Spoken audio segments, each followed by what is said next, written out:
Provinsi Banten terkenal dengan banyaknya objek wisata, mulai dari wisata alam hingga wisata religi ada di provinsi ini. Berbicara tentang kekayaan budaya, provinsi ini pun tidak kalah kekayaan budayanya. Sebuah suku yang hidup di pedalaman Banten yang disebut suku adat Baduy. Orang Baduy yang menyebut diri mereka orang Kanekes, orang berarti orang dalam bahasa Sunda, dan Kanekes adalah nama wilayah mereka. Kampung adat Baduy terdapat di Desa Kanekes, Kecamatan Leuwi Damar, Kabupaten Lebak, Provinsi Banten. Jarak Desa Kanekes ke ibu kota Jakarta sekitar 160 km. Sedangkan dari pusat pemerintahan Provinsi Banten yaitu Kota Serang, jaraknya sekitar 78 km. Jarak dari pintu masuk Desa Kanekes ke pusat Kecamatan Leuwi Damar adalah 27 km. Dan jarak ke pusat Kabupaten Lebak yaitu Rangkas Bitung sekitar 50 km. Suku Baduy hidup seperti leluhur mereka ratusan tahun yang lalu. Para antropolog berpendapat bahwa mereka merupakan keturunan dari kerajaan Hindu Pajajaran yang melarikan diri ke Banten pada tahun 1788. Mereka membentuk agama mereka sendiri berdasarkan pada kepercayaan yang dipengaruhi oleh agama Hindu kerajaan Pajajaran sebelum jatuh ke Muslim. Asal-usul kata Baduy berasal dari para peneliti Belanda yang mungkin berasal dari istilah Beduin yang berarti masyarakat. Meskipun sumber lain mengklaim bahwa penamaan Baduy berasal dari nama sungai di dekat Desa Kanekes. Secara etnis, Baduy merupakan kelompok etnis Sunda. Sifat, fisik, dan bahasa mereka sangat mirip dengan orang Sunda lainnya, tetapi perbedaannya terletak pada cara hidup mereka. Orang-orang Baduy menolak pengaruh asing dan dengan penuh semangat mempertahankan cara hidup tradisional mereka. Sementara orang Sunda modern lebih terbuka terhadap pengaruh asing dan mayoritas adalah Muslim. Baduy dibagi menjadi dua bagian, yaitu Baduy Tangtu atau Kajeroan atau biasa disebut Baduy Dalam, dan Baduy Panamping atau biasa disebut Baduy Luar. Di wilayah Baduy Tangtu terdapat Kampung Cibeo, Cikertawana, dan Cikesik.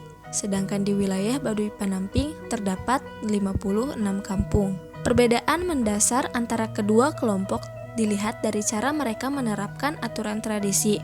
Baduy Dalam masih menjunjung tinggi tradisi dan menerapkan aturan dengan baik, sedangkan Baduy Luar telah terkontaminasi dengan budaya luar. Kehidupan masyarakat Baduy Dalam dan masyarakat Baduy Luar ini sudah sangat berbeda. Kehidupan masyarakat Baduy Dalam ini masih memegang aturan-aturan dengan ketat, yaitu melarang menggunakan barang-barang elektronik seperti handphone, televisi, radio, dan sebagainya. Para penduduk suku Baduy Dalam lebih memilih hidup tanpa adanya aliran listrik, tanpa adanya alas kaki seperti sepatu dan sandal, dan setiap hendak berpergian selalu jalan kaki tanpa menggunakan angkutan umum seperti mobil dan motor. Masyarakat Baduy Dalam menggunakan pakaian berwarna putih yang berarti mereka masih dalam keadaan suci. Tetapi masyarakat Baduy Luar menggunakan pakaian berwarna hitam dan celana berwarna biru dongker yang mengartikan bahwa mereka sudah tidak suci lagi. Dalam pembuatan rumahnya saja, masyarakat Baduy Dalam dan Baduy Luar sangat berbeda. Masyarakat Baduy Luar ketika mereka membangun rumah, mereka menggunakan alat-alat bantu seperti gergaji, palu, dan alat bantu lainnya yang sangat dilarang keras untuk digunakan oleh masyarakat Baduy Dalam. Orang Baduy menganut agama Sunda wiwitan, yakni keyakinan yang didasarkan pada penghormatan atau pemujaan kepada arwah nenek moyang atau karuhun dan kepercayaan kepada satu kuasa, yakni Batara Tunggal. Pusat pemujaan mereka berada di puncak gunung yang disebut Sasaka Domas atau Sasaka Pusaka Buana. Objek pemujaan ini pada dasarnya merupakan sisa komplek peninggalan megalitik berupa bangunan berundak atau berteras-teras dengan sejumlah menhir dan arca di atasnya. Itulah yang menjadi tempat para karuhun atau nenek moyang berkumpul. Turunan karuhun yang langsung mewakili mereka di dunia adalah Puun, yang merupakan keturunan Batara Panjala. Selain sebagai pemimpin tertinggi, Puun juga merupakan penguasa agama Sunda wiwitan, serta pemuka yang paling suci dan harus ditaati segala perintah dan perkataannya. Puun juga memimpin berbagai upacara tradisional di Baduy, seperti kawalu, ngalaksa, sabah, mujah, dan tolak bala. Kegiatan puasa yang dilakukan oleh suku Baduy disebut dengan kawalu. Ketika masyarakat Baduy sedang melaksanakan kawalu, orang-orang luar Baduy dilarang masuk ke daerah Baduy dalam. Orang-orang luar tetap boleh masuk, tetapi dibatasi hanya di wilayah Baduy luar saja.